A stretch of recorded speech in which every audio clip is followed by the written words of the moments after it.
We already know the majority of heroes that will be included in the release of Artifact.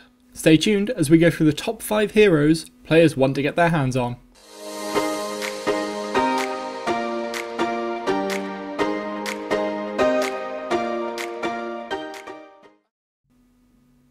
Hi folks, I'm Divok, and welcome to the Artificers Guild, the home of all things Artifact. We asked you to let us know, out of all the cards we've seen in gameplay so far, what heroes you can't wait to get your hands on. And now the results are in, we're going to take a look at what this says about the community and their expectations of what will be strong or fun to play. Now of course, this is likely to change dramatically once the game is out, or even before that when we know of more heroes. But let's take a look at why these hero cards are so popular for now. Before we get into our top 5, I've got a couple of honourable mentions. First of all, Pugner, I'm sorry, but we conducted our survey before the leak, so you weren't included in the vote.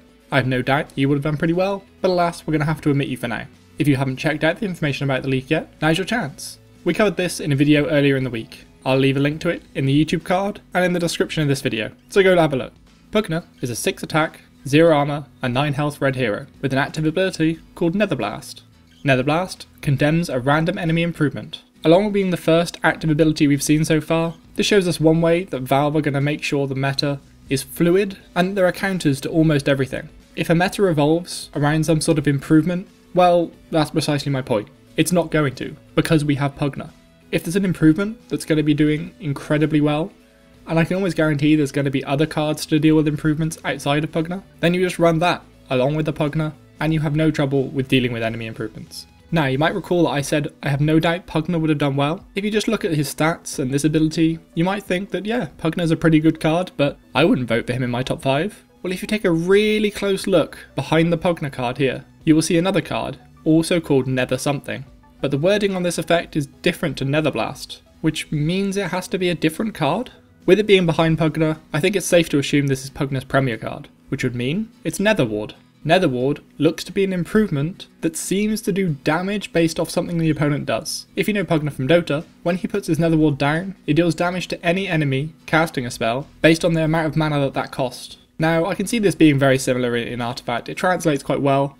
Doing a mana cost to damage sounds like a really fun interaction, but it could also be quite strong. So potentially there might just be a base damage applied, and then this gets reapplied every time a card is cast. And also it begs the question, who does this damage get done to? If you're casting a spell, it can't just do the damage straight to you, and Netherward in Dota doesn't affect structures, so it can't really hit the tower.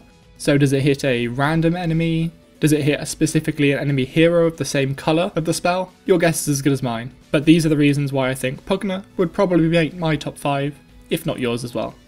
Our second and final mention before we get into that top 5 is Lycan. I just wanted to shout him out quickly because even though he's based entirely around just buffing up other units, he only missed out the top 5 by 1 vote. That poor doggo. Without further ado, let's get on to our top 5. And in the 5th spot, we have Rix. Rix is a 3 attack, 0 armor and 7 health green hero.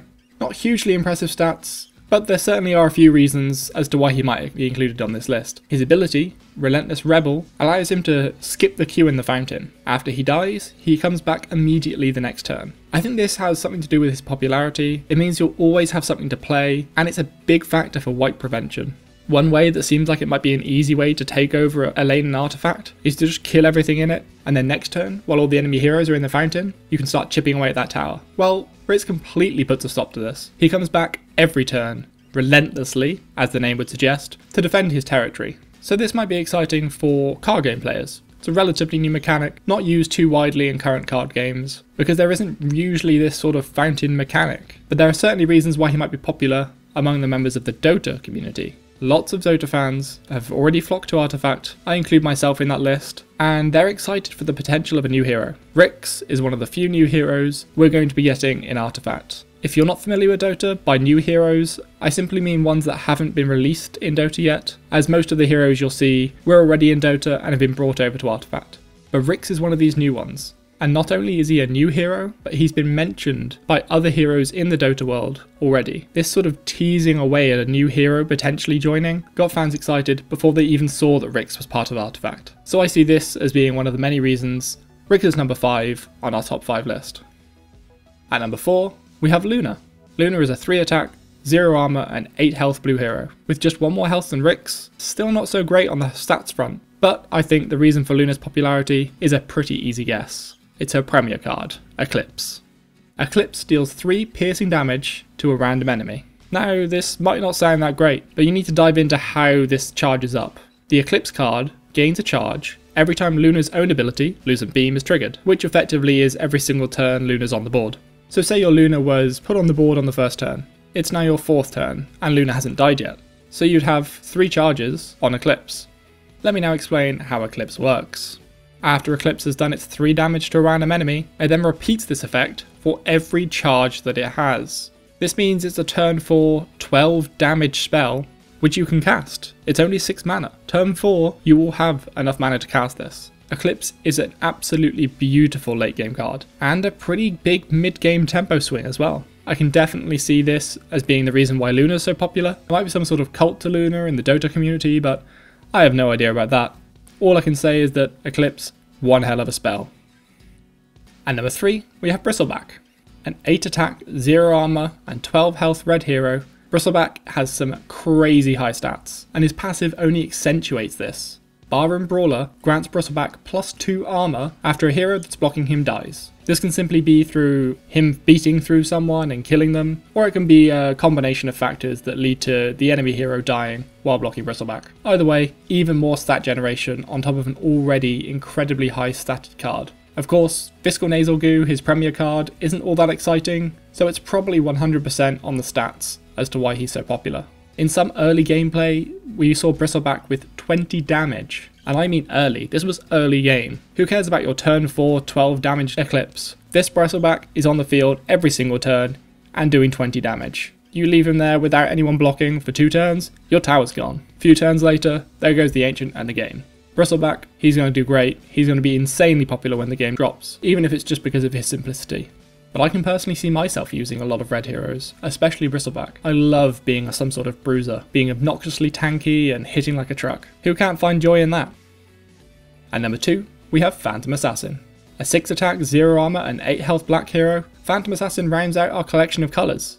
I really didn't expect to get one of each in the top 5. You might have expected to, but with the way that most of the gameplay has been centered around the blue-green deck, I thought we'd get a few more of those. Phantom Assassin has some pretty good stats, and her reactive ability, Efficient Killer, grants her +4 versus heroes. Now this does really seem to highlight why particular heroes have gone quite far through this list. These heavy stats, or at least high damage stats, are in the same vein as Bristleback and Luna. Massive damage, particularly against heroes, seems to be very popular. You might accredit some of her popularity perhaps to her amount of face time in the gameplay we've had so far. Phantom Assassin has featured heavily, whether it just be in terms of the people playing it discussing the game around Phantom Assassin, or just generally her being in every single game and being quite prominent in it too as a hero killer. So you might say she's a bit of a poster girl for Artifact, but I think it's mostly the hero killing thing.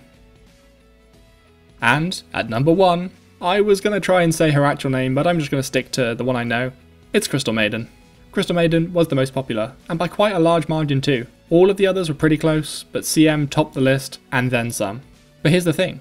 Crystal Maiden is a 2 attack, 0 armor, and 5 health blue hero. These are the worst stats of all so far, by quite a margin. 2 health less than Rix, and Rix comes back every turn.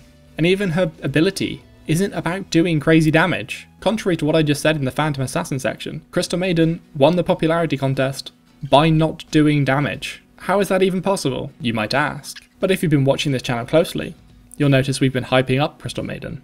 And rightly so. Crystal Maiden combos with literally anything. I'll try and explain her ability in as much of an unbiased way as possible. Every time you cast a spell, she gives you 2 mana.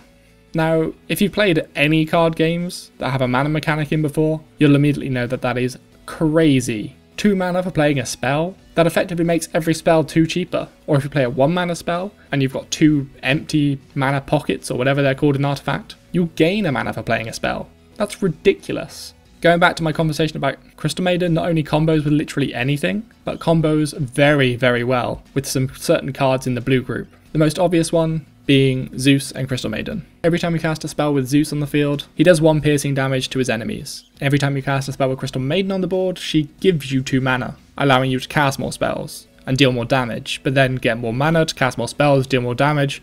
You get the picture, the entire enemy board is gone. But there are some cute little combos too.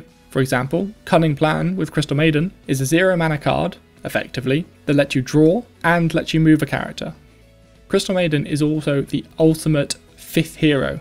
If you've got a deck that works really well together, but it only needs 4 heroes, throw in Crystal Maiden. If you've got a red-black deck that just needs those 4 heroes to do crazy damage and keep up high tempo, throw in a Crystal Maiden. Every time you cast Berserker's Call, you're getting 2 mana back. Every time you want a coup de grace, 2 mana back. And you still get to keep the main heart of your deck. And I didn't even mention Frostbite yet, did I? Her Premier card. Crystal Maiden's Premier card isn't even that bad. At least with Bristleback, incredibly tanky stats, really good ability, not so great of a Premier card. Crystal Maiden gets a 3 mana, 2 damage card that also disarms your enemy. And if you remember, it's a 3 mana card. So that effectively means 1 mana because you're playing Crystal Maiden. A 1 mana, 2 damage disarm. This is cheap, effective, and fantastic on top of an already brilliant card. Crystal Maiden is, without a doubt, the most anticipated hero of those fully announced so far. The main attraction being that she can combo so well with any of your other favourite heroes, or even your favourite spells. Crystal Maiden is the wing woman we've all been looking for. What do you think of this top 5? Would you agree with it? We were surprised not to see Solar Khan on this list, as another new hero, or even Legion Commander, who the story seems to be centred around so far. Of the heroes we don't yet know the abilities for, are there any that you think might top your list? Let us know in the comments below. Don't forget to follow us on Twitter at Artificer_Guild, and like and subscribe as it really helps the channel out. Also, check out our other videos. Here is our most recent video, and a video we think you might enjoy. So take a look. I have been Divok of the Artificers Guild, and I will see you next time.